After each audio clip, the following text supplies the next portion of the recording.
مسؤولين أي كم يهين سلطان يوسف محمود حيري يقدوميها جمعية الأحباب سيد محمد سيد عبد الله حاج علم النور يقدوميها ديغان كقول الله أحمد إسماعيل جلين أي فافين كبحية هرجلينتا إسكول بوردنا ولقى السماين دونو ديغان كقول الله وخطر سندق مدى سبوناك إسكول كان بوردين كاه أيا waxaa waxbarashadiisa lagu midayn doonaa bulshada ku dhaqan deegaanka guul Allah oo ka kooban 6 tuulo kuwaasi oo kala ah deegaanada Dababahale Jabdurwa ina bare Kaam Cumar Cagadoon laba afle 6daasi tuulo oo la isku yiraahdo guul Allah isla markaasina hoos tagta degmada Sabawanaag iskuulkan boardinka ayaa hirgelintiisa waxaa gacanta ku haysa jimciyada waxbarashada iyo horumarinta bulshada ee Jimciyatul Ahbaab waxaana lagu magacaabaa iskuulkan Sheekh Cabdullaahi Ow Aadan هذا لكوبان أو لجتدي مدرسة شاعنتا إسكول كان بوردين كاه الشيخ عبد الله أوادن أي وحى هذا لك ردوان كتدي سلطان يوسف محمود حيري يقدوميها جمعية الأحباب سيد محمد سيد عبد الله حاج علم النور يقدوميها ديغان كقول الله أحمد إسماعيل جلين وحينا دمان توشيغان إن ديغان كان لغهير جلين دونا إسكول بوردين وهي وحكو بران دونا أرديدا بلشدا كنو لديغان كقول الله sidoo kale mas'uuliyiintani waxa ay ku dheeraadeen taariikhdii facaweyneed ee deegaankani ku lahaa dardargelintii dib u xoreynta dalka waxaynu ku tala galnay in dadku isu tago maadaama aan kali wax lagu qabsan karin isu taga ay isu tagayaan halkan 6 tuulo imika isaga dhow oo ay kamid tahay tuulada imika aynu taaganahay taariikhda caamka kule dalka oo ah tuuladii ciidamadii dalka xoriyay ay ka soo dhaqaaqeen kolkii koobiye 9kii lagu socday xoraantii dalka ciidanka halkan ka dhaqaaqay magaalada ay taaganayo Dababaha la ilaahay anagu daba khayr baabaan ilaahay ku naanaysno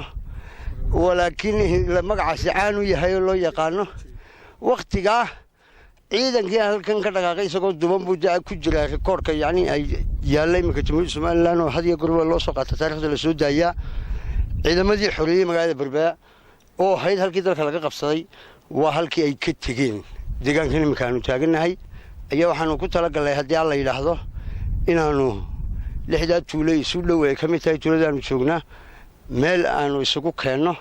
halka aanu uga sameeyno meel waxbarasho ah hadii alla yiraahdo oo iskuul dhammaystiran oo mid hoose iyo mid dhexe iyo mid saraba leh ilaahay idamkii waa u sheegnay wasaaradda waxbarashada waanu isku ogeyn hadii la ilaahay la soo dhagax dhigo sidaas aanu bulshooyinta ku ogeysiinaynaa hawshaasina waa hawl aynu ku tala galay inay hirgasho hadii la ilaahay annaga iyo deegaanka jimciyadan ballaaran aanu ka tirsanahay Jimciyatul Ahbaab la ilaahay deegaankan halkan wax iyaguna ku tala galayna wax qabsadaan salaadiintii deegaanka weyduna la joogto hadii la ilaahay dadka Soomaaliland ay ka dhaxayso baqcada taariikhdeedu iyo waxa la wixii wax ku tarayna waa ugu baaqaynaa sida uu sheekhu sheegay سيد محمد سيد عبد الله وعلم النور waxaan horta marka hore aan doonayaa faataxada u martaan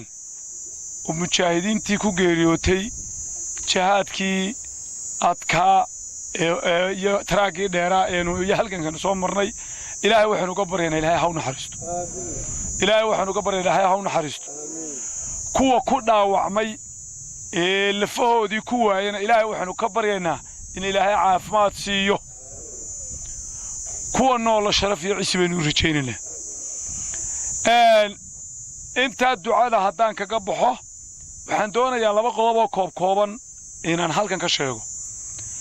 mid weeyaan mid waa taariikhda magaaladan iyo deegaanka midna waa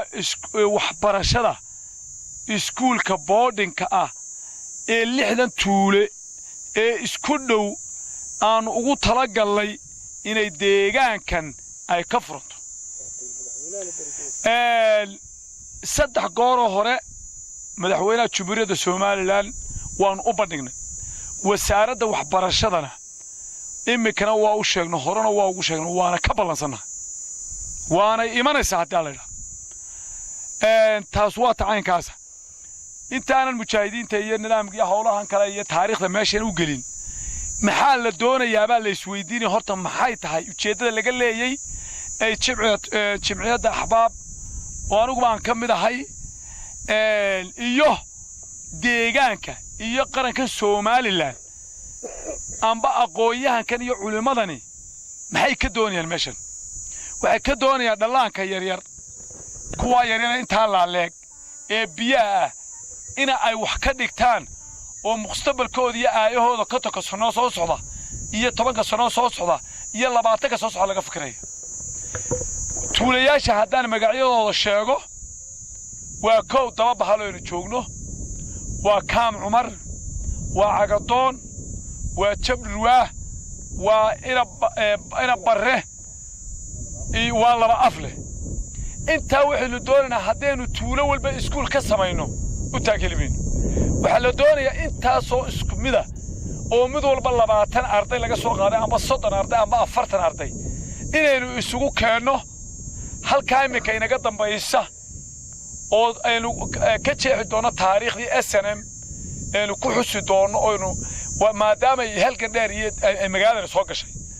inta isku deegaanka maadaama degmadii Saboonaagna oo ay hoos yimaadaan ay ka fogtahay Hargeysana ay ka fogtahay meel kale waxbarashada ku dhawina aanay jirin inaynu inta isu keenno horta ujeedada laga leeyahay ee lixda tuulo la doonayeen xoog la mideeyo waa sida weey inta horta waxbarashadii waxaan ka codsanayaa mar ayaan ku dhaafay waxaan ka codsanayaa Jamhuuriyadda Soomaaliland wasaaradda waxbarashada hay'adaha ku shaqada leh kuwa islaamka iyo kuwa jahanabigaaba ee tijaarta kuwa dadka wax doonaya Ilaahay wuxuu dhiibay ee khayrka doonaya wanaagsan inay ummadooda iyo dalkooda wax soo gashadaan goobtan maxay tahay balorta waxaan tabciinaa Soomaaliland iyo fahamsiyo goobtan waxay tahay goobtan maalintii daba bahal baa leeyahay tuulada daba bahal laakiin culimada iyo SNMba waxa u bixiyeen daba khayr bay u bixiyeen maalintii halka cajalada 19 ka daawataan ee maalin 8 iyo 19 May